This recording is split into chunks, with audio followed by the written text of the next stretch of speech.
সুপ্রিয় দর্শক ও সুধী, আসসালামু আলাইকুম, শুভ সকাল। সবাইকে অনেক অনেক শুভেচ্ছা এবং আমন্ত্রণ জানাচ্ছি বাংলা ভিশনের সরাসরি স্বাস্থ্য বিষয়ক সম্প্রচার মিডিনোভা ভালো থাকুন অনুষ্ঠানটিতে। আপনাদের সাথে থাকছি আমি ডক্টর মলি। দর্শক, প্রচণ্ড শীতের কুয়াশা এবং বাতাস আজকে থেকে জানান দিচ্ছে যে শীত শুরু হয়ে গেছে।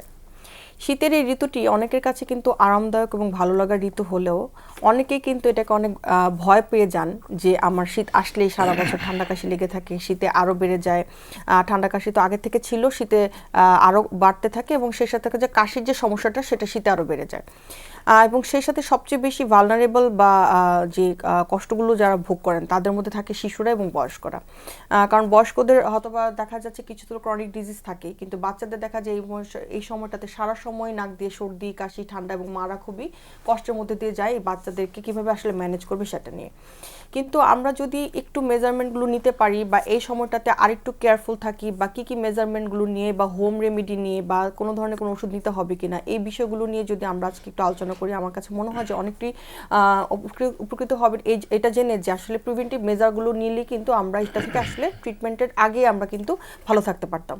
তো আজকে আমরা এই জন্য আমাদের বিষয়টাকে খুব সুন্দর করে সাজিয়েছি যে শীতের নানা বিষয়গুলো নিয়ে আমরা আলোচনা করবো এবং আজকে বিষয়টা আমরা রেখেছি শীতকালীন স্বাস্থ্য সুরক্ষা।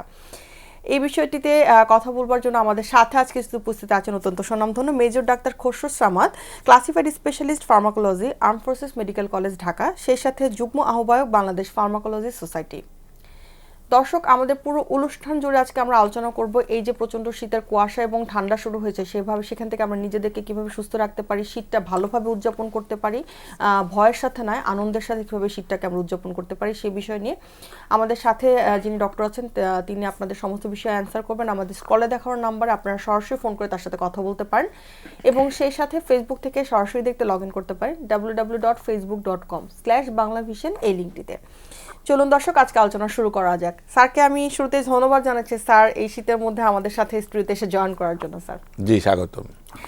আজকে বিষয়টিকে আমরা রেখেছি যে শীতকালীন স্বাস্থ্য সুরক্ষা, এবং আমরা চেষ্টা করছি যে বাচ্চাদের এবং বয়স্কদের এবং সেই সাথে প্রাপ্তবয়স্ক যারা আছে তারা কিভাবে আসলে শীতটাকে ভালোভাবে উপভোগ করতে পারে বা যাদের কিছু প্রবলেম আছে তারা যাতে প্রবলেমটাতে আসলে অতিক্রম করে কিভাবে ভালো থাকতে পারে সেটা নিয়ে আলোচনা করার। শুরুতে একটু স্যার জানতে চাচ্ছি যে এখন একটা খুব কমন প্রবলেম যে একটা কাশি হয়, দেখা যায় গরমের সময়টাতেও হয়, কিন্তু শীতে এমনভাবে হয় যে এই মানে তার কাছে মনে হচ্ছে যে আমার সারা বছর ধরে কাশি। কিন্তু এটা কি আসলে মানে ঠিক করা যায় কিনা বা এই বিষয়টিতে আমরা কি করতে পারি স্যার? জি, আপনি যথাযথই বলেছেন। দেখেন, আমরা একটা কথা বলি, কাশি একটা লক্ষণ, কোনো অসুখ না, একটা সিমটম, উপসর্গ একটা। জি। ধরা যাক জ্বর, এটা কোনো অসুখ না, নেপথ্যে কোনো কারণ আছে। আর দৈনন্দিন জীবনে ব্যথা পাই, এটা একটা উপসর্গ, পেছনে কোনো কারণ আছে। তাহলে আমরা যে আলোচনাটা করতে চাইছি সেটা হলো যে কাশি কেন শীতকালের সাথে বাড়ে। এর মূল কারণটা হলো হিউমিডিটি। তো এটা আবহাওয়ার সাথে হিউমিডিটি বাড়ে, যেহেতু এটা ইন্টারফেয়ার হয় তাহলে পারে এইটা রেসপিরেটরি ট্র্যাক্ট, যেখানে আমাদের শ্বাসতন্ত্র, এটা শুকিয়ে আসে। এখন এইটা আবার তিনটা ভাগ করে বললে পারে ভালো হবে। একটা হচ্ছে শিশুদের জন্য একরকম, অর্থাৎ তার কারণ, এবং আমরা যেটা বলছি যে আমরা একটা মেসেজ দিব যেন আমার অভিভাবক আমাদের সন্তানদেরকে ভালো রাখতে পারে। এক হচ্ছে আমাদের বয়স যারা, তারা আমরা যেন ভালো থাকি। আর থার্ড হচ্ছে আমাদের সিনিয়র সিটিজেন ভাইয়েরা যারা আছেন তাদের। আমরা একটু শিশুতে যাই। মূল কারণটা হলো যে শিশুর যে রোগ প্রতিরোধ ক্ষমতা, ইমিউনিটি, আমরা খুব সাধারণভাবে ভাবতে পারি যে এইটা বড়দের তুলনায় যথেষ্ট পরিমাণ কম। আমি একটা উপমা দিতে পারি। একটা রাষ্ট্র যদি সদ্য স্বাধীন হয় তখন তার যে প্রতিরোধ ব্যূহ, 50 বছর পর তার প্রতিরক্ষা ব্যূহ অনেক শক্তিশালী হয়, কারণ সে অভিজ্ঞতা অর্জন করে। তাহলে তার লাং থেকে শুরু করে ফুসফুস থেকে শুরু করে শ্বসনতন্ত্রের যা যা অংশ, সেগুলি পরিপূর্ণভাবে তৈরি হয় না। এটাকে আমরা বলছি অর্গানোজেনেসিস। তো অর্গানগুলি ভালো করে তৈরি হয় না, শুধু ফুসফুস না, মেটাবলিজমটা বিপাক্রিয়, সেই মেটাবলিজমটাও তার তৈরি হয় না। আর ত্বকের নিচে কিছু ফ্যাট থাকে, আমরা কম বেশি জানি, সাবকিউটেনিয়াস ফ্যাট। এই ফ্যাটটাও বাচ্চাদের সেরকম তৈরি হয় না। এই ফ্যাটটা অনেকটা বাফার হিসাবে কাজ করে। ধরো দেখে আমি শীতের যে পোশাকটা পরেছি, এটা পরেছি এই জন্য যে শীতের এই ধাক্কাটা যেন বাফারের উপর দিয়ে চলে যায়, আমার শরীরে কোর কন্টেন্টে না ঢোকে। ঠিক সেরকম ওই তার ত্বকের নিচে যথেষ্ট পরিমাণ চর্বি না থাকায় তাহলে ওই শীতটা সরাসরি ঢুকছে। তাহলে আমরা দেখতে পেলাম। আর একটা হলো যে তার স্কিনের সারফেস এরিয়া, টোটাল স্কিন কত বড়, অর্থাৎ আমার স্কিনটাকে যদি আমি ঢেলে দেই তাহলে কত বড় হবে। তো আমাদের বয়সীদের স্কিনের সারফেস এরিয়া বেশ বড়, ফলে আমি আর একটা আবরণী প্রকৃতি আমাকে জড়িয়ে রেখেছে যেন শীতটা আমাকে না লাগতে পারে। কিন্তু শিশুদের ক্ষেত্রে সারফেস এরিয়া প্রপোর্শনেটলি কম। তাহলে আমরা দেখতে পাচ্ছি 4 বা 5টা কারণে শিশুরা মোর ভালনারেবল। এখন দেখা যাক অ্যাপ্লাইড কারণে কি কি হয়। আমাদের অভিভাবকদের, আমরা যারা বিশেষ করে আন্ডার প্রিভিলেজ, আমাদের সবার তো শিক্ষা সবার কাছে নিতে পারি নাই, এবং এটা দর্শক তৃণমূল থেকে একদম শহরের বৃত্তশালী সবাই এটা দেখছেন। তো আমরা কিছু মেসেজ একটু দেওয়ার চেষ্টা করি। দেখেন, আমাদের বাচ্চারা একটু বেশি সময় ঘুমায়, এটা আমরা কম বেশি সবাই জানি। এখন ঘুমানোর সময় সবসময় তো অভিভাবক তাকে বসে পাশে শীত থেকে নিয়ন্ত্রণ করবে, এটা বাস্তবসম্মত না। তো কী করে, বাচ্চাদেরকে লেপ দিয়ে বা কম্বল ওনাদেরকে দিয়ে ওনারা চলে যান কাজে। এখন আমরা দেখেছি না, বাচ্চাটা যেখানে ঘুমায় সে গড়গড়ি দিতে দিতে দিতে দিতে ওই খাটের তলে চলে যায়, এটা তো আমরা দেখেছি একদম। তাহলে ওই যে তখন যে লেপ অথবা শীত আবরণে যেটা দিয়েছিল প্রকারান্তরে এটা কিন্তু পেল না সে। এভাবে যদি 4 বা কিছুক্ষণ সময় থাকে তাহলে তার ঠান্ডা লেগে যাওয়ার জন্য যথেষ্ট। তারপর সে যদি পেচ্ছাপ করে সেটা তার গায়ে শুকিয়ে গেল, তখন তো আরও হলো। তাহলে পরে এখানে কি করা উচিত? 3-4টা মেজার নেওয়া উচিত। এক হচ্ছে মূলত পায়ে মোজা পরবে এবং যতটুকু বেশি যাওয়া সম্ভব। 2 হলো গলায় মাফলার পরবে, কান টুপি দিয়ে যতটুকু সম্ভব ঢেকে রাখবে। অর্থাৎ আমি বলতে চাইছি ফুল হাতা শার্ট পরবে এবং পায়জামা পরবে। আমি বলতে চাইছি যে কম্বলটা যদি সরে যায়, এটা আমি ধরেই নিতে হবে যে কম্বল বা এরকম সরে গেছে, তাহলে যেন সারা শরীরটা সুরক্ষিত থাকে এবং শীত থেকে যেন না হয়। 2 আর একটা খুবই সংবেদনশীল বিষয়, সেটা হলো আমরা করি কি, নতুন শিশু তো, তাহলে খুব হাসির বিষয়, আনন্দের বিষয়, পরিবারের আনন্দের বিষয়, আমরা দামি চাদর বা দামি বিছানার বালিশটা দেই। কিন্তু এটা খেয়াল রাখি না, অথবা দামি পোশাকটাও পরাই, কিন্তু এটা খেয়াল রাখি না যে এটা লিনেন জাতীয় পদার্থ অনেক ক্ষেত্রে তার জন্য অতি সংবেদনশীলতা আনে। সেটাতে চামড়াতে ফুসকুড়ি হতে পারে, র্যাশ হতে পারে, চুলকাতে হতে পারে, অ্যালার্জি হতে পারে, এমনকি প্রকারান্তরে তার দম আটকে আসতে পারে, শ্বাসকষ্ট হতে পারে। তো এইটা আমাদেরকে খুবই খেয়াল রাখতে হবে। সবচেয়ে ভালো হতে পারে যে এত খেয়াল রাখার জটিলতা থেকে সুতি জাতীয় পোশাকটা পরতে আমি খুবই অফিসিয়াল এটা রিকমেন্ড করি। অর্থাৎ ও যা যা পোশাক পরেছি, সুতিটা কমফোর্টেবলও বটে, সুতি পোশাক পরবে একদম পা থেকে মাথা পর্যন্ত যা যা বলেছি, এবং তার বিছানার চাদর, বালিশের কাভার, আমি কোনো কোম্পানির নাম বলবো না, কিন্তু আমরা বলবো যে একটা সুতি মোটামুটি সহনীয়। নাম্বার 2, আমরা মাফলারের কথা বলেছি, এইটাও আর একটা খুবই ঝুঁকিপূর্ণ। মাফলারটা যদি আল্লাহ না করে গলাতে যদি পেঁচে যায় তাহলে অ্যাসফেক্সিয়া হবে, দম আটকাবে। সেইটা অত্যন্ত গুরুত্বপূর্ণ এবং এই ঘটনাটা বারবার ঘটে। তাহলে মাফলারটা পরার ভিতরে আমাদের ওই রকম বুদ্ধিদীপ্তি কাজ করতে হবে যেন বাচ্চার হাত লেগে বা কোনোভাবে এটা না হয়। আর একটা ঘটনা ঘটে, সেটা হলো বিশেষ করে আন্ডার প্রিভিলেজদের ক্ষেত্রে, সেটা হচ্ছে বাচ্চাকে তো গোসল করাতে হবে, তাহলে পানি দরকার। তো ঠান্ডা পানি তো হবে না, গরম পানি হবে। এই সময়কালে যেটা হয় যে চুলা সবসময় জ্বলতেই থাকে, সেই গরম পানি নিয়ে আসার দরকার হয়। সেই সময় কেউ একটা দৌড়ে আসলো, ভয়ঙ্কর একটা ঘটনা ঘটবে। এর ক্যাজুয়ালিটি রেট, আপনি ঢাকা সিএমএইচে এই মুহূর্তে বার্ন ইউনিটে যান, ভয়ঙ্কর রেট। সিএমএইচে যান অথবা যে সমস্ত হাসপাতাল জেনারেল যেগুলো আছে। তাহলে আমাদের আর একটা মেসেজ, এই সময় গরম পানি আমরা করতে পারি, কিন্তু গরম পানি যেখানে দরকার সেখানে আনবার সময় খুবই সাবধানতা অবলম্বন করে, অথবা আমি এটাকে বড় বাটেক ধরি, তাহলে পানিটা এইখানে নিয়ে এইভাবে নিয়ে আসলে নিরাপদ হবে। বরং আমরা কি করি, এইভাবে নিয়ে দৌড়াতে থাকি, তখন একজন আসে, তাহলে সারফেসটা খোলা থাকে, তাহলে যে আনছে মূলত সেই ভিকটিম হয়ে যায় মূলত, আবার যে দৌড়ে আসলো সেও ভিকটিম হয়ে যায়। তাহলে আমি কথাটা বলতে চাইছি যে এটা ধরো যে একটা বালতি, গরম পানিটা হওয়ার পর আস্তে করে সাবধানে বালতিটা নিলাম, বালতিটা নিয়ে যেখানে আমার দরকার সেখানে নিলে পরে আমাদের ঝুঁকিটা কম থাকবে। তাহলে এটা হচ্ছে শিশুদের জন্য মূলত আমাদের বক্তব্য। এবার আসি আমরা যারা মাঝামাঝিতে যারা আছে, শিশুও বলা যাবে না, বৃদ্ধও বলা যাবে না, এটাকে আমরা মিডল এজ কম বেশি বলে থাকি। মিডল এজে ইউজুয়ালি যেটা হয় যে কারো কারো এর সাথে কিছু কিছু উপসর্গ বা ডিজিজ থাকে। আমরা ওই যে বলি না, একটা হচ্ছে ব্রঙ্কিয়াল ডিসঅর্ডার, আমি একটু স্পেসিফিক বলি, COPD, chronic obstructive pulmonary disease, আর একটা হলো যে এই ব্রঙ্কিয়াল অ্যাজমা। দুটো। আর যারা এর ভেতরে কোমরবিডিটি আরও বেশি বা ব্যাড হ্যাবিটস আছে, যারা স্মোক করে, এটার সংখ্যা কিন্তু কম না। এবং অন্যান্য যাদের ওষুধ খেতে হয়, ধরা যাক স্টেরয়েড জাতীয় ওষুধ খেতে হয়, যারা ওরাল কন্ট্রাসেপটিভ পিল খান, জন্ম নিরোধক বড়ি খান, এবং এই জাতীয় দীর্ঘমেয়াদে যে সমস্ত ওষুধগুলি খান, আর যদি প্রোপানল জাতীয় কোনো ওষুধ খান, তারপর কিছু কিছু অ্যান্টি হাইপারটেনসিভ ওষুধ আছে যেমন ক্যালসিয়াম চ্যানেল ব্লকার, অথবা মূলত লিসোনোপ্রিল গ্রুপের যদি ওষুধ খান, ইনাদের এটাকে ইন্টারফেয়ার করে। আমি আবারও বলছি, অর্থাৎ এই ওষুধগুলির ধরন হচ্ছে ব্রঙ্কোস্পাজম। তার মানে সে এই ওষুধগুলি কারো কারো ক্ষেত্রে শ্বাস প্রশ্বাসে বাধা সৃষ্টি করে এবং আরও সে কাশিটাকে বাড়ায়। তাহলে পারে এই কথাগুলি তো আসলে একটা ডাক্তারি ব্যাপার, একজন রুগীর কাছ থেকে তো এটা বুঝবেন না। আমি শুধু বলতে চাই যে শীতকালে যদি আপনার হঠাৎ করে অ্যাজমা বা শ্বাসকষ্ট বেড়ে যায়, তাহলে আপনি চিকিৎসকের শরণাপন্ন হওয়ার সময় অনুগ্রহ করে আপনি প্রেসক্রিপশানটা নিয়ে যাবেন এবং সম্ভব হলে আপনি আপনার সন্দেহটা বলে দিবেন যে আমি যে ওষুধগুলি খাই, গরমে তো ভালো ছিলাম, শীতে কোনো সমস্যা হচ্ছে কি না। এমনি চিকিৎসকরা বুঝবেন আশা রাখি, কিন্তু এটা কোরিলেট করে নেবেন। এক। দুই হচ্ছে ওষুধের যখন প্রশ্ন আসলো, বিইং ফার্মাকোলজিস্ট আর একটা প্রিভিলেজ আমি নেই, শীতকালে পুরনো প্রেসক্রিপশানে মোনাস বা মন্টিলিউকাস জাতীয় ওষুধ চলবে লেখা থাকে, সবাই খেতে থাকে স্যার। জি। তো দেখা যায় যে উনি আগের থেকে খাচ্ছেন, শীতকালে বেশি থাকার কারণে উনি আর বন্ধ করেন না। সুতরাং ডাক্তারের প্রেসক্রিপশন থাকুক চাই না থাকুক, আর এর ভেতরে যদি চলবে থাকে, উনি আর মানে এই চলবে মানে কি 15 দিন না 1 মাস না 3 মাস, এটা আমি খুব অনেস্টলি বলতে চাই, এটা আমাদের ডক্টরদেরও আরও স্পেসিফিকভাবে লিখতে হবে।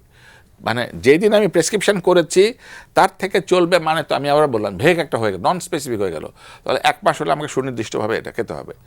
না হলে পারে এই ছোট্ট একটা সর্দি কাশির ঔষধ আমাদের জন্য মানসিক সমস্যা সৃষ্টি করতে পারে, নিউরোজেনিক সমস্যা সৃষ্টি করে, মুড ডিপ্রেশন হতে পারে, সুইসাইডাল টেন্ডেন্সি হতে পারে, মেজাজ ইরিটেট হতে পারে। তাহলে এটা কি লম্বা সময় খাওয়ার পর এটা হতে পারে? ঠিক তাই। তাহলে কিন্তু আমি ওষুধটাকে খারাপ বলছি না বা ওষুধটাকে বাতিল করতে বলছি না, এটা ডাক্তার তার অতীত জ্ঞানে ওই রোগীর অবস্থাতে বুঝে উনি সিদ্ধান্ত নেবেন যে এটা কতদিন খেতে হয়। কিন্তু এই যে আমি আবারও বলছি, দেখাতে চলবে, ফলে এই চলবে তো অনন্তকাল। দেখা যাচ্ছে কেউ 2 বছর পর্যন্ত খেয়েছে, যাদের একটু ঠান্ডার প্রবণতা আছে। আমি একজনকে যিনি 5 বছর পর্যন্ত খেয়েছেন, এবং উনি যখন মানসিক সমস্যায় পড়ে গেলেন ভয়ঙ্কর রকম, তখন মানসিক চিকিৎসকও বুঝে উঠতে পারছেন না যে ইনার যে হিস্ট্রি তার সাথে মানসিক রোগের কারণ নাই। তারপর আমরা দেখা গেল যে মোনাস আছে। তাহলে পারে একটা আরেকটা মেসেজ যে কোনো জাতীয় ওষুধও আমরা দীর্ঘদিন খাবো না।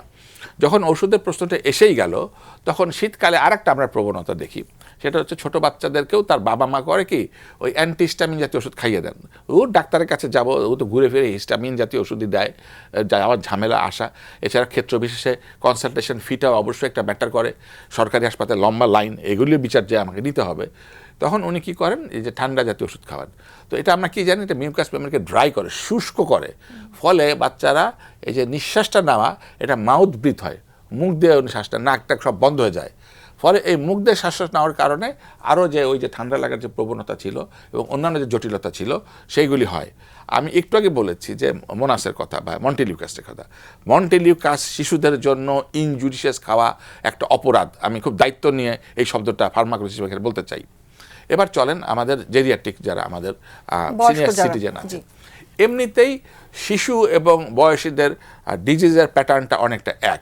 কীরকম, একটা গাড়ি যদি যদি তার ইঞ্জিনের সমস্যা থাকে, তার দীর্ঘদিন ব্যবহার করার পর তার একটা অনেক ধরনের প্রতিনিয়তই তার যেমন সমস্যা হবে, ঠিক সেরকম একটা নতুন দেশের কথা বলেছি, তারটা ভালো করে তৈরি না। আর আমরা মিডল এজ সব দিক থেকে, তাহলে দীর্ঘদিন করার কারণে ওই তার দেহঘড়ি বডি স্ট্রাকচারটা ভালনারেবল হবে, তার ইমিউনিটিটা কমে যাবে। 2, প্রফেশনাল হ্যাজার্ড একটা অনেক বড় ব্যাপার। ওই ভদ্রলোক কোথায় কি কাজ করছেন, এই প্রফেশনটা তাকে ইন্টারফেয়ার করে। কীরকম, উনি ধরা যাক ইটার ভাটার মধ্যে কাজ করছেন, ধরা যাক উনি ড্রাইভার। তাহলে আমাদের দেশে এই ড্রাইভারের কথাটা আসলো এই জন্য যে আমরা এখন পর্যন্ত বায়ু দূষণটা আমরা সহনীয় মাত্রায় আনতে পারি নাই।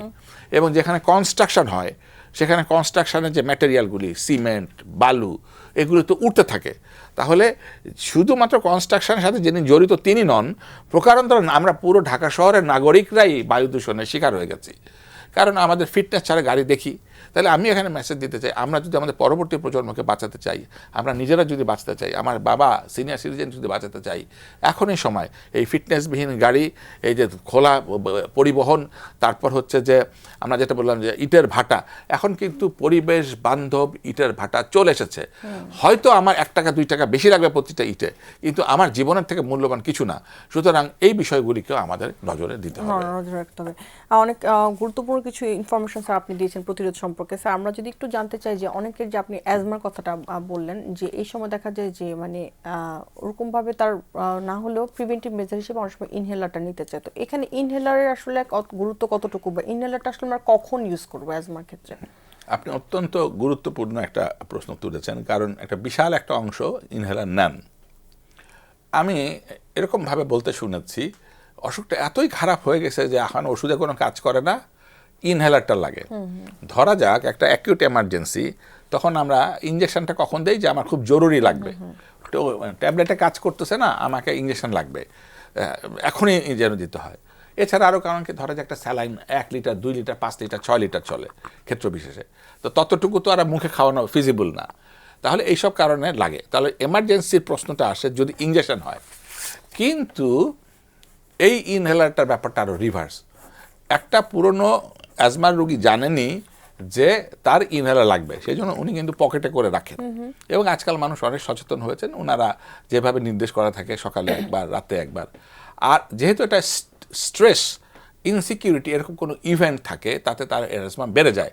ধরা যাক উনি একটা মেডিকেল স্টুডেন্টই 5th ইয়ারে প্রফেশনাল পরীক্ষা দিবেন, উনি নিয়েই আসেন যে আজকে তো আমার প্রফেশনাল পরীক্ষা, সারা রাত ধরে কাজটা থাকেন, সকালবেলা 2টা নিয়ে পরীক্ষার হলে যান আর কাজটা দেন।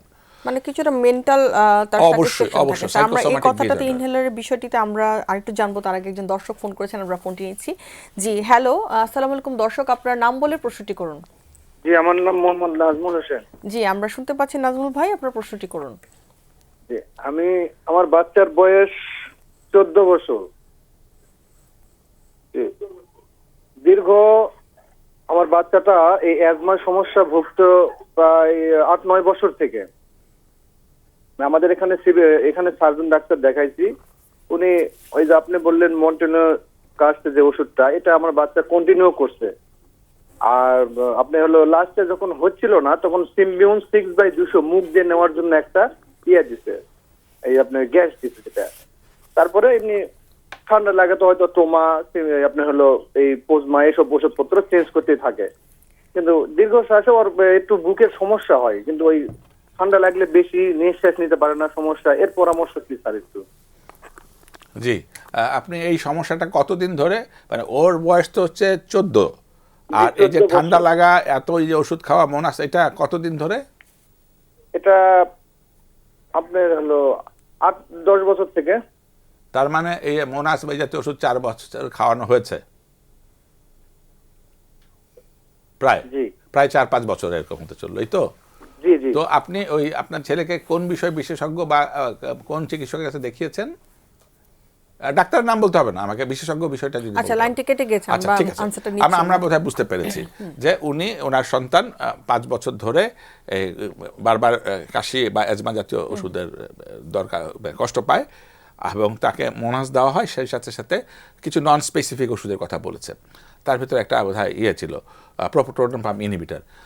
পরে ওষুধটা যে উচ্চারণ করে ফেলেছে, যেহেতু প্রোটন পাম্প দর্শকের মার্ক থাকবে, এই সাথে অসুখ দিলে পারে অনেকের গ্যাস্ট্রিক বাড়ে, বুক জ্বালা এগুলি সব বাড়তে পারে। সুতরাং সেই ক্ষেত্রে এই ওষুধ দেওয়া হয়। কিন্তু অ্যাজমার কোর ট্রিটমেন্ট অথবা কাশির টোটাল ট্রিটমেন্টের সাথে এই প্রোটন পাম্প ইনহিবিটর, ওমিপ্রাজল, অ্যাসপাম্প্রাজল এগুলির কোনো ভূমিকা নাই। আমি ব্যক্তিগতভাবে মনে করি যে ওই রকম লক্ষণ না থাকতে গেলে, আমি ব্যক্তিগতভাবে চিকিৎসক হিসেবে বলতে চাইছি যে ওইরকম লক্ষণ না থাকলে এটা নিয়মিত খাওয়ার কোনো দরকার নাই, বরং এর অনেক ধরনের জটিলতা গেছে। তাহলে একটা ওষুধ আমরা বাদ দিলাম। দ্বিতীয় কথা হলো, যে কোনোভাবেই উনি, আমার কাছে মনে হচ্ছে ওনাকে আরও দায়িত্বশীল হওয়া উচিত ছিল, আমি জানি না, কিন্তু উনি দায়িত্বশীল হয়ে এই মোনাসের ব্যাপারটা পরিষ্কার হওয়া উচিত ছিল। আমি খুবই স্পেসিফিকলি বলতে চাই, যেভাবেই হোক ওর পেটে 4 বছর ধরে মোনাস পড়ে গেছে, এটা কোনো ভালো লক্ষণ না। এইটা যখন পড়েই গেছে, সুতরাং পরবর্তীতে কোনো জটিলতা না হয়, সেটা উনি মানসিক চিকিৎসকের শরণাপন্ন হতে পারেন, স্নায়ু চিকিৎসকের শরণাপন্ন হতে পারেন, মেডিসিনের শরণাপন্ন হতে পারেন। এটা গেল মোনাসের পার্টটা বা পার্টটা। আর ওনার সামগ্রিক 14 বছরকে আর আমরা শিশু বলবো না, এটা অ্যাডাল্টহুডে চলে আসছে। বডি ওয়েটটা জানতে পারলে আরও ভালো হতো। তো এখন বড় মানুষের যে চিকিৎসা এখন তাকেই নিতে হবে, এবং আমার কাছে মনে হয় যে একটি পালমোনোলজিস্ট, একজন ফুসফুসের শরণাপন্ন বা হওয়াটাই respiratory medicine এর বেশি। কাউকে কারণ এখানে যেটা হতো, যদি আমি স্টেথোস্কোপ লাগাতে পারতাম তাহলে হয়তো চিকিৎসাটা আমার পক্ষে দেওয়া সম্ভব হতো। তাহলে সামগ্রিক বিষয় আমার দুটো অভিমত দিয়েছি, যে আবারও বলছি বন্টিলিউকাসে কোনো জটিলতা যদি হয়ে থাকে সেটা স্ক্রিন করা দরকার, আর দুই হলো যে দীর্ঘদিন এটাকে আবার কিছু কিছু ক্ষেত্রে চাইল্ড অ্যাজমা থাকে, সেটা আবার সৌভাগ্যবান, অর্থাৎ 15-16 বছর পরে এই অ্যাজমাটা এমনিতেই চলে যেতে পারে। সুতরাং উনি যতটা ভয় পাচ্ছেন হয়তো 2 বছর পরে, তাহলে এই তথ্যগুলি খুব স্পেসিফিক হওয়া উচিত, এবং আমি মনে করি যে একটা পালমোনোলজিস্টের কাছে গেলে পরে এই সকল প্রশ্ন উত্তর ইনশাআল্লাহ পেয়ে যাবেন। দর্শক অনেক ধন্যবাদ আমাদের প্রশ্নটি করার জন্য। স্যার, একটা বিষয় আমরা কথা বলছিলাম যে আমরা ইনহেলারের কথা বলছিলাম, Right. ইনহেলারটা আসলে কখন আমাদের ঠিক স্পেসিফিকলি তাই, নেওয়া উচিত? এই ইনহেলারটা নেওয়ার সিদ্ধান্তটা চিকিৎসক নেবেন। অমুকে নিয়েছে, এই বয়সে কাশি হচ্ছে, আমারও ইনহেলার দরকার, এটা ভাবার কোনো রকম উপযোগিতা নাই। ইনহেলারটা নেওয়ার জন্য কি কি ক্রাইটেরিয়া, এটা তার টেকনিক্যাল নো হাউ, ডাক্তার এটা করবেন। সুতরাং এই আলোচনা প্রাসঙ্গিক আমি মনে করছি না। বরং আমরা যেটা মনে করছে, এই আলোচনাটা ঘুরে গেছে, সেটা হলো যে এরকম একটা ধারণা, ওই যে ইঞ্জেকশন উপমা দিয়ে বলেছিলাম যে এটা এরকম ক্ষতিকর যে আমাকে, বা এত জটিল হয়ে গেছে যে আমাকে ইনহেলার লাগে, মুখে ওষুধ খাওয়ানো যাবে না। ব্যাপারটা পুরোটা তার উল্টা। একটা ট্যাবলেট যদি আমি খাই, ধরে নিচ্ছি আমার অ্যাজমা আছে, তাহলে পরে ট্যাবলেটটা তো শোষণ হয়ে আমার মাথার চুলেও যাবে, আমার হৃৎপিণ্ডেও যাবে, ফুসফুসে যাবে, সারা শরীরে সমভাবে হবে। কিন্তু আমার টার্গেট অর্গান তো স্পেসিফিক শুধু লাংস, অথবা লাংসের সাথে অ্যাসোসিয়েটস রেসপিরেটরি যে সমস্ত অংশগুলি। তাহলে এটা বরং হার্টে যে উত্তেজনার সৃষ্টি করতে পারে, কারো কারো ক্ষেত্রে প্যালপিটেশন, অর্থাৎ বুক ধরফর করতে পারে। কেন? এটা হচ্ছে আনডিজায়ার্ড ইফেক্ট, অপ্রত্যাশিত কিছু পার্শ্ব প্রতিক্রিয়া। আমার তো কাজ শুধুমাত্র লাংসে, ফুসফুসে, তাহলে আমার হৃৎপিণ্ডকে ইনভলভ করার কোনো দরকার ছিল না। কিন্তু ট্যাবলেট বা যে কোনো খাদ্য খেলেই তো আমাদের সারা শরীরে চলে যায়, তাহলে এটা মুখে খাওয়ার কারণটা, উদ্দেশ্যটাই বরং শুধুমাত্র শ্বাসতন্ত্রের জন্য কাজ করে। তাহলে ইনহেলারটা এমনভাবে ডেজিগনেটেড করা, এমনভাবে তৈরি করা, মুখের ভেতর দিয়ে আমরা এটা যদি চেপে ধরি, ওইটা গলা দিয়ে শুধুমাত্র শ্বসন নালীতে যায়। সুতরাং আমার সুনির্দিষ্ট করে, এটা আমার এখানে আমি স্বাস্থ্য করতে আছি, আমি এখন যদি খেলার বিবরণী দেই তাহলে যেরকম অপ্রাসঙ্গিক হবে, ঠিক সেরকমভাবে এটা সুনির্দিষ্ট কাজ করবার জন্য কিন্তু এটা দেওয়া হয়, ফলে অন্য কোনো অঙ্গে যেতে পারে না। আর যেটা বলেছে সেটা ক্ষেত্রে হ্যাঁ তাড়াতাড়ি হতে পারে, কিন্তু ইউজুয়ালি একটা ক্রনিক রোগী যেটা বলেছে ডায়াগনস্ট, সেটার ক্ষেত্রে কিন্তু এটা সামান্য হলে বেনিফিট আনতে পারে। বেনিফিট আছে। স্যার, আমাদের আরেকজন দর্শক আছেন, আমরা তার ফোনটি নিচ্ছি। জি, হ্যালো, আসসালামু আলাইকুম। দর্শক, আপনার নাম বলে প্রশ্নটি করুন। হ্যাঁ, আসসালামু আলাইকুম। ওয়ালাইকুম আসসালাম। জি, আমি আকিমা। জি দর্শক, আমাদের ডক্টর শুনতে পাচ্ছেন, আপনার প্রশ্নটি করুন। জি, আমি আজকে 1-1.5 বছর যাবত আমার নাক বন্ধ হয়ে থাকে আর রাতে ঘুমাতে পারি না, মানে উঠে যাই, মনে হয় যে ঘুম বন্ধ হয়ে আসছে এইরকম লাগে। তখন আমি ডাক্তার আলী হোসেন ওনাকে দেখাইছি, তো উনি আমাকে যে আর কি প্রোবিয়াটিন, এটা আপনি চলবে লিখে দিতে। তা আমি প্রায় 1 বছর যাবত খাইতেছি, কিন্তু আপনি যে বললেন ওটা দিও কিন্তু চললে অসুবিধা, সেটা কি জানতে। এখন আমার করণীয় কি, মানে আমি কিটা চালাবো, না চালালে আমার ওই যে রাত্রেবেলা ঘুমাতে পারি না, নাক সবসময় বন্ধ থাকে। জি দর্শক, আমরা আপনি আমাদের সাথে থাকুন, আমরা অ্যানসারটি নিচ্ছি। তার কিছুটা স্লিপ অ্যাপনিয়ার মতো আছে, বা স্যার যদি একটু আমাদের সাথে শেয়ার জি, করেন। আপনার বয়সটা কাইন্ডলি বলবেন আরেকবার। না, লাইনে নাই, মনে হয় মধ্যবয়স্ক হতে পারে তার কথা আচ্ছা, শুনে যেটা মনে হচ্ছে। ওনার ওয়েটটা নিতে পারলে আর একটু হতো, আর যে সময় ঘুমের ওনার ডিস্টার্ব আছে কিনা জানতে পারে ভালো হতো। উনি যতটুকু বলেছেন ততটুকুর আলোচনা আমরা করি। উনি বলেছেন যে ওষুধটা উনি খেয়েছেন, এটা প্রায় 1.5 বছর বা তার বেশি হবে। এর ভেতরে উনি কোনো স্ক্রিন করেন নাই। যে কোনো অসুখেরই অন্তত 6 মাস অন্তত সর্বোচ্চ স্ক্রিন করা দরকার। উনি তো আরও দেরি করে ফেলেছেন। আমার আপনার জন্য যে নির্দেশনা হবে সেটা হলো যে যত দ্রুত সম্ভব ওনার কাছেই, যেহেতু উনি ট্রিটিং ফিজিশিয়ান, পুরো ব্যাপারটা মাথায় রেখেছেন, আপনি তার কাছে যান। আমার আশাবাদ যে উনি হালনাগাদ করে একটা প্রেসক্রিপশন করবেন, সেটা আপনার জন্য যথাযথ কাজ করবে বলে আমার আশাবাদ।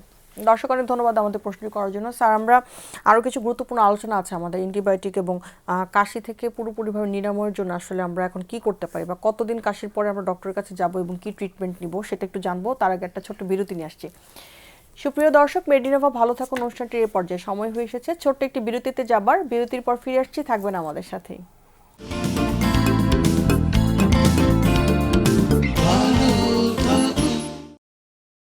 সুপ্রিয় দর্শক, বিরতি শেষে আবারও ফিরে এলাম মেডিনোভা ভালো থাকুন অনুষ্ঠানটিতে। আজকে আমরা কথা বলছিলাম শীতকালীন নানা অসুখ বিসুখ নিয়ে এবং কীভাবে আমরা প্রতিরোধ করতে পারি। অনেকগুলো বিষয়ে কথা বলেছিলাম। চিকিৎসার বিষয়টিতে স্যার একটু আসছিলাম যে দেখা যাচ্ছে কি অনেক দিন ধরে মানে কাশি লেগেই আছে এবং আমরা দেখা যাচ্ছে যে নিজেরাই নিজেদের মতো করে দোকান থেকে নিয়ে অ্যান্টিবায়োটিক খেয়ে ফেলছি। এটা আসলে কতটুকু যুক্তিসঙ্গত এক? আর আরেকটা কথা হচ্ছে যে কাশি হচ্ছে, আমি কতদিন পরে আসলে ডক্টরের কাছে যাব? মানে আমার একটা মানে দেখা যায় ভালো হচ্ছে না, সেক্ষেত্রে আমি যদি কোনো কিছু না খেয়ে ডক্টরের কাছে যেতে চাই, সেটা কতদিন পর আসলে যাওয়া উচিত? জি, প্রথম প্রশ্নের উত্তরটা হলো যে অ্যান্টিবায়োটিক সেই ওষুধ যেটা ব্যাকটেরিয়া নামে একটা অণুজীব, যদি তার ইনফেকশন হয় তাহলে একমাত্র কাজ করে। আগে বলেছিলাম যে কাশি শুধুমাত্র একটা লক্ষণ, তাহলে তার পেছনে অনেক কারণ থাকতে পারে। তার মাত্র একটা হলো ব্যাকটেরিয়া দ্বারা ইনফেকশন, কিন্তু আমরা দেখেছি যে এটা ব্যাপক পরিমাণ ভাইরাস এবং প্রোটোজোয়া অন্যান্য দ্বারাও এটা ইনফেকশন হতে পারে। খুব সহজ করে বোঝা যাচ্ছে, যদি ভাইরাস দ্বারা হয় তাহলে অ্যান্টিবায়োটিক কোনোই কাজ করবে না, আর যদি অ্যালার্জিক বা অন্যান্য কোনো কারণে হয় তাহলে কোনোই কাজ করবে না। তো এটা তো একটা রোগীর পক্ষে বলা সম্ভব না কি, তাহলে উনি যেটা অ্যান্টিবায়োটিক খান এটা অপচয় হচ্ছে এবং এটার কারণে দীর্ঘমেয়াদী অ্যান্টিবায়োটিক রেজিস্ট্যান্স হতে পারে। আর আমাদের দোকানদারদের বা ওষুধ যিনি বিক্রি করেন তাদের প্রবণতা আছে যে এরকম অ্যান্টিবায়োটিক দিয়ে দেওয়া, কিন্তু এটা উনি দিতে পারেন না। এটা একটা কন্ট্রোল ড্রাগ, এটা একমাত্র ডক্টর তার অধীত জ্ঞান থেকে দিতে পারেন। সুতরাং অ্যান্টিবায়োটিক খাওয়ার ক্ষেত্রে একমাত্রই শুধুমাত্র ডক্টরের প্রেসক্রিপশান, তার টুলস গেল এক। দুই হলো আপনি বলেছেন যে কতদিন, এটা আসলে খুব প্যারামিটারটা করে বলা শক্ত, যে অন্যান্য অনেকগুলি ফ্যাক্টরের সাথে জড়িত। তিনি একটু নিজে খেয়াল করবেন যে ওনার অ্যালার্জিক প্রবণতা আছে কিনা, বিশেষ কোনো খাদ্যে আমাদের কিছু ধারণা আছে, হাঁসের ডিম, বিশেষ কিছু মাংস, ইলিশ মাছ, এইগুলি, বিছানার চাদর, এগুলি কোনো লিনেন কিনা, কোনো পোশাক পরছেন লিনেন কিনা। আর এই সময়কালে একটা বড় যে জিনিস, সেটা অনেকে আমরা বাসাতে এই পাখি পালন করে থাকি, এখান থেকে হতে পারে। তো এই কারণগুলি যদি না থেকে থাকে তাহলে পারে ওনার একটু উনি অবজার্ভ করতে পারেন। আর যদি এরকম প্রিসিপিটেটিং ফ্যাক্টর থাকে, উনি যদি সিদ্ধান্ত না নিতে পারেন, তাহলে দ্রুতই চিকিৎসকের শরণাপন্ন হওয়াটাই ভালো হবে। অনেক গুরুত্বপূর্ণ, ইম্পর্টেন্ট স্যার। আরেকটা কথা হচ্ছে স্যার, আমরা যেটা বারবার বলছিলাম যে এই বিষয়টা আলোচনাতে আনার খুবই গুরুত্বপূর্ণ, সেটা হচ্ছে নিপা ভাইরাসটা, এবং গ্রামে গঞ্জে খুবই কিন্তু একটা আতঙ্ক ছড়িয়েছে। এটা নিয়ে যদি একটু বলেন যে আসলে জিনিসটা কি এবং কাদের হচ্ছে এবং হলে পর আসলে কি করা উচিত? জি, আমাদের শাশ্বত বাংলাতে খেজুরের রস খুব পছন্দনীয় খাওয়া। শুধু তাই না, এরপর ব্যাপক একটা ইকোনমি ডিল করে, বহু মানুষ এটার সাথে জড়িত। সুতরাং এটাকে আমরা বন্ধ করতে পারি না। এটা কেন হয় একটু ভাবার ব্যাপার আছে। আমরা জানি যে খেজুর গাছ থেকে একটা স্ট্রাকচার ঢুকিয়ে দেওয়া হয় কাঠের মাথাটা, শুধুমাত্র শীতকালে, সেখান থেকে রস সারা রাত পড়তে থাকে। একটা ঠিলা টাইপ একটা স্ট্রাকচার, এরকম কলসি বা এরকম দেওয়া হয়, সারা রাত ধরে পড়ে। সেটা খুবই সুপাচ্য খাওয়া এবং এটা আমাদের বিক্রি করা হয়। এখন ওই মিষ্টিটা খেতে রাত্রেবেলা বাদুড় আসে। বাদুড় হচ্ছে এটা জেনেটিক ডিজিজ, অর্থাৎ পশু থেকে আসা একটা রোগ। ওই বাদুড়ের কিন্তু মানে নিজের অসুখ হয় না। বাদুড় যদি নিপা ভাইরাস নামে এক ধরনের ভাইরাস আছে, যেমন সার্স, কোভিড, HIV, বিভিন্ন ভাইরাস, এটার একটা নিপা একটা ভাইরাস থাকে। ও যখন ওই রসটা খায় তখন ওইটাতে ইউরিন করে, স্টুল করে। ওই ইউরিন আর স্টুল দ্বারা নিপা ভাইরাসটা চলে আসে। আর মুখের যে স্যালাইভা, লালা, এই লালা দিয়ে ঠোকরায়, এই লালার ভেতরে থাকে। আর কিছু ফলও সে খায়, ধরা যাক খেজুর বা পেয়ারা খেলো, খেয়ার পর অর্ধেক খেয়ে অর্ধেক খেলো না, ওই যে অর্ধেক খেলো তার ভেতরে নিপা ভাইরাস হলো। তাহলে পারে এই পানিটা, অর্থাৎ খেজুরের রসটা যদি কেউ পান করে, তাহলে তার নিপা ভাইরাস জনিত ইনফেকশন হয়ে গেল। সেক্ষেত্রে আমরা কি করতে পারি? ঠিক তাই, এবং এটা একটা, আমি আগেই বলেছি, ভাইরাসের কোনো চিকিৎসা নাই। তাহলে এটা একটা জটিল একটা রোগ হয়ে গেল এবং তার রেসপিরেটরি ট্র্যাক ইনফেকশন বিভিন্ন। সবচেয়ে যে ভয়ঙ্করটা হয় এনকেফালাইটিস হয়, অর্থাৎ মস্তিষ্কের প্রদাহ হয়। তখন এটা একটা মৃত্যুর ঝুঁকির সাথে সম্পন্ন হয়। এখন বিষয়টা হলো, নিপা ভাইরাসের অসুখ মানুষের মাথাতে সেরকম নাই। তো হলে পারে যে এটা নিপা ভাইরাস, এটা উনি বুঝতে না পেরে হাতুড়ে ডাক্তারের কাছে যান, চিকিৎসা করেন। পরবর্তীতে যখন টারশিয়ারি হাসপাতালে আসে তখন অনেক জটিল হয়, ক্ষেত্রে বিষয়ে ICUতে নিতে হয়। তাহলে পরে এটা কী করণীয়? কেউ যদি যে কোনো জটিলতা হওয়ার সময় উনি যদি খেজুরের রস পান করেন, ডাক্তারকে প্রথমেই বলবেন যে আমি খেজুর রস পান করেছিলাম, হিস্ট্রিটা, তারপর এটা হয়েছে, তখনই ডাক্তার পরবর্তী সিদ্ধান্ত নিয়ে করবেন। আর আরেকটা মেসেজ অবশ্যই দরকার, আমি তো খেজুর রস খেতে মানা করতে পারি না, এটা খুব দামি, প্লাস এটা আমাদের কি করতে হবে, ওই খেজুরের রসটাকে সবচেয়ে ভালো হবে গুড়ে রূপান্তর করা। যদি সেটা আমার পক্ষে সম্ভব না হয় তাহলে খেজুর রসকে একদম বয়লিং টেম্পারেচারে ফুটিয়ে তারপর আমরা খেলে পারে অনেকটাই আমরা ফলাফল অনেক ধন্যবাদ পাবো। স্যার। আমরা যেহেতু আজকের অনুষ্ঠানটা একদমই শেষ পর্যায়ে আছি, আমাদের খুবই গুরুত্বপূর্ণ আলোচনা ছিল, কারণ শীতকাল খুবই প্রচন্ড আকারে আমাদের আজকে থেকে আসলে আমরা শীতে খুবই পাচ্ছি, কুয়াশা এবং বাতাস। তো সেই জায়গা থেকে আমরা নিজেদেরকে আসলে সেফ রাখার জন্য কি কি করতে পারি, যদি শেষ কোনো পরামর্শ থাকে দর্শকদের? জি ধন্যবাদ। শরীর তো আমার, আমি যে কোনো কিছু করতে পারি, রাজনীতি করতে পারি, খেলাধুলা করতে পারি, সব কিছু করতে পারি, বাইরে যেতে পারি, হই হই করতে পারি, প্রকাশ করতে পারি, কোনো সমস্যা নেই। কিন্তু আমার জীবন আমার কাছে, প্রোটেকশন আমার কাছে। শীতে ধুলাবালি লাগানো যাবে না যতটুকু সম্ভব, এবং যে অংশটুকু এক্সপোজ থাকে ততটুকুকে আমি রাখতে হবে। ধরা যাক শীতের একটা কাপড় পরতে হবে, কান মোজা ঢাক দিতে হবে, মাফলার পরতে হবে, এবং ঠান্ডা লাগলে গরম পানি ব্যবহার করতে হবে।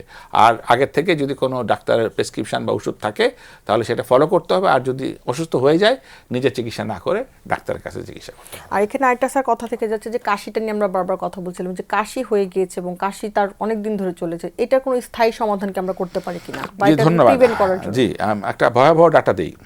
সেটা হলো যে বাংলাদেশে টিউবারকুলোসিস মানে যক্ষ্মা রি এমার্জেন্সির সংখ্যা অতিরিক্ত, অর্থাৎ যক্ষ্মা ফেরত আসছে, একেবারেই যে আমরা জাদুঘরে পাঠাতে পারি নাই।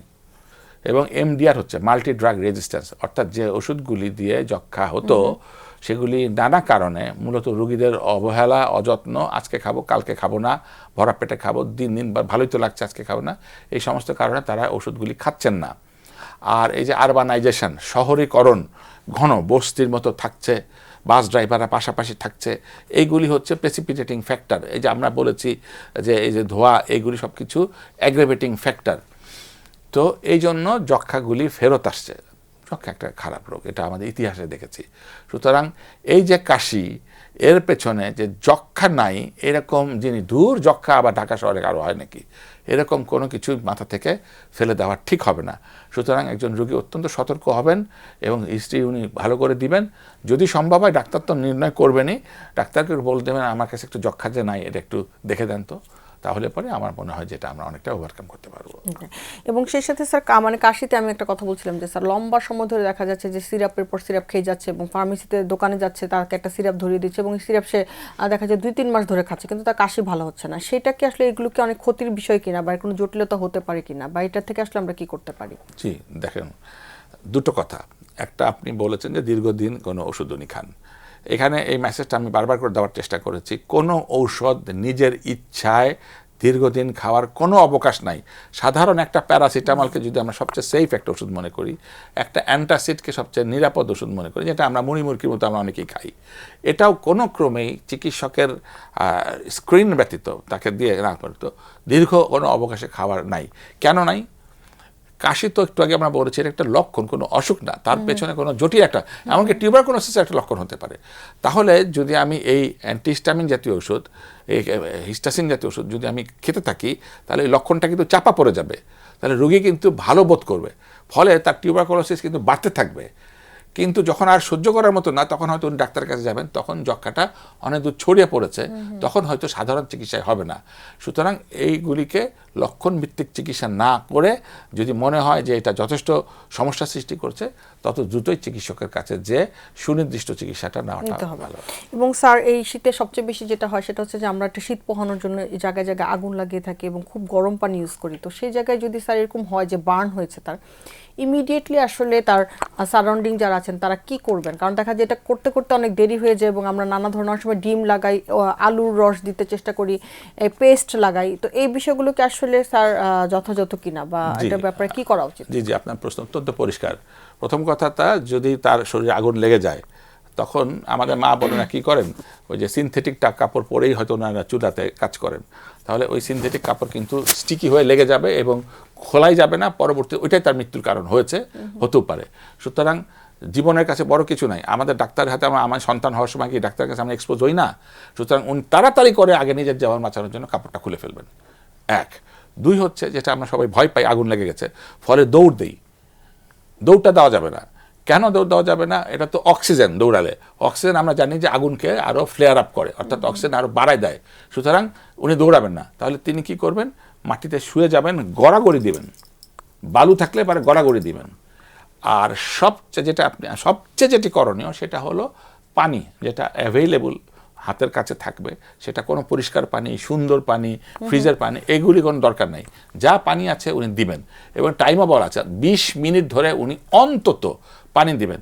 এখন যদি হাতের কাছে পুকুর থাকে বা কোনো ওয়াটার স্ট্রাকচার থাকে, ওয়াটার বডি থাকে, উনি ওখানে নেমে যাবেন, নেমে যতক্ষণ খুশি থাকবেন। আর যদি না থাকে তাহলে টিউবওয়েলের নিচে ওনাকে পানি দিতে হবে। এই পানিটাই সবচেয়ে বড় চিকিৎসা। আর একটা কথা আপনি বলেছেন, সেটা হলো, আমি যুক্ত করি একটু, সেটা হলো কোনো ক্রমে ঠান্ডা পানি দেওয়া যাবে না। উল্টো ঘটনা ঘটে, সবাই হয় বা একটু ঠান্ডা তো একটু আরাম পাবে, গরম যেহেতু তার ঠান্ডা পানি, এইটা সবচেয়ে বড় মানে ভুলটা হয়ে যায়, ঠান্ডা পানি দেওয়া। অনেকে দৌড়াদৌড়ি করে বরফ নিয়ে আসেন, যে বরফতে একটু ঠান্ডা হচ্ছে। এইগুলি খুবই মানে ভয়ঙ্কর রকম অপচিকিৎসা। আর সবচেয়ে বড় যে অপচিকিৎসা যেটা আপনি বলেছেন, আমি শব্দটা বারবার বলছি, অপচিকিৎসা, অর্থাৎ এটা খারাপ চিকিৎসা, এটা করা যাবে না। যে ডিম ভাঙো, কারণ এটা সুদিং তো। অনেকে এই সয়াবিন, অনেকে বাটার, অনেকে মার্জারিন, ঘি এগুলি দেন। এইগুলি দিলে আরও ওইটা পার্মানেন্ট, ওইটা মেকানিজম অনেক বড়। পেস্ট, টুথপেস্ট বা এই জাতীয় দেয়, এগুলি ভয়ঙ্কর রকম ক্ষতি তৈরি হতে পারে। তাহলে পরে আমাদের কি মেসেজ থাকলো, 2-3টা বলেছি। একটা হচ্ছে উনি কাপড়টা দ্রুত খুলে ফেলবেন। 2 বলেছি যে উনি দৌড়ে চলে যাবেন, সম্ভব হলে বালুতে গড়াগড়ি খাবেন। 4 হলো বলেছি যে উনি যদি পুকুর বাইরে ঝাঁপ দিবেন, যদি সম্ভব না হয় তাহলে টিউবওয়েলের পানিতে উনি গোসল করবেন। কোনো ক্রমেই বাড়তি কোনো কেমিক্যালস, লাইক আপনি যেগুলি বলেছেন টুথপেস্ট, ঘি, বাটার, মাখন বা আলুর, এগুলি দেওয়া যাবে না। এবং যদি হাতের কাছে সবচেয়ে বড়, যদি অনেকের যে বার্নল টাইপের যে ক্রিমগুলি সালফার কন্টেনিং, এটা উনি ওখানে লাগাতে পারেন। কিন্তু সবচেয়ে ভালো সেটি হচ্ছে যে পানি দেওয়া। আর একটা জিনিস, সেটা হচ্ছে গলাটা অত্যন্ত সংবেদনশীল। পুরে যদি হাত যায়, আল্লাহ না করে, আমি এটা মেনে নেওয়া সহজ, এটা পা যায় তাও আমাদের চিকিৎসা সহজ। কিন্তু গলাটা পুড়লে এখানে শ্বাসতন্ত্র থাকে, তাহলে পর নিঃশ্বাসের পরবর্তী জটিলতা হয়, খাবারের নালীয় দিক থাকে, ফলে উনি কিছু খাওয়ানো পরবর্তী জটিল হয়ে যায় এবং শ্বাস নেওয়া জটিল হয়, ফলে মৃত্যুটা দ্রুত হয়। তাহলে পারে আমরা যখন একটা রোগীকে অ্যাড্রেস করব, সবচেয়ে খেয়াল রাখবো গলাটা যেন আমাদের এটা বাঁচে। আর একটা জিনিস, লিমস, হাতে না, উনি ব্যথার চোটে হাত ঝুঁকতে থাকেন, ফলে এগুলিতে পুরে আরও ছড়ে যায়। তাহলে একটা অনর, ইমমোবিলাইজ জাতীয় কিছু একটা স্ট্রাকচার যদি দেই, ওনার আরো ভালো। স্যারকে অনেক অনেক ধন্যবাদ স্যার আমাদের সাথে আজকে স্টুডিওতে এসে জয়েন করার জন্য। আপনাকেও ধন্যবাদ জানাই। সুপ্রিয় দর্শক, মেরিনোভা ভালো থাকুন অনুষ্ঠানটিতে আজকে আমরা শীতের স্বাস্থ্য সুরক্ষা নিয়ে অনেক বিষয় আলোচনা করেছি। যারা অনুষ্ঠানটি দেখতে পেয়েছেন তারা আশা করি উপকৃত হয়েছেন, যারা দেখতে পারেনি তার লিঙ্কে জয়েন করে আবার অনুষ্ঠানটি দেখে নেবেন। অনেকগুলো ইনফরমেশন আমাদের আজকে আমরা দিয়েছি। দর্শক, আবারও দেখা হবে আগামী পর্বে। ততদিন পর্যন্ত অপেক্ষায় থাকুন, সুস্থ থাকুন এবং অবশ্যই ভালো থাকুন।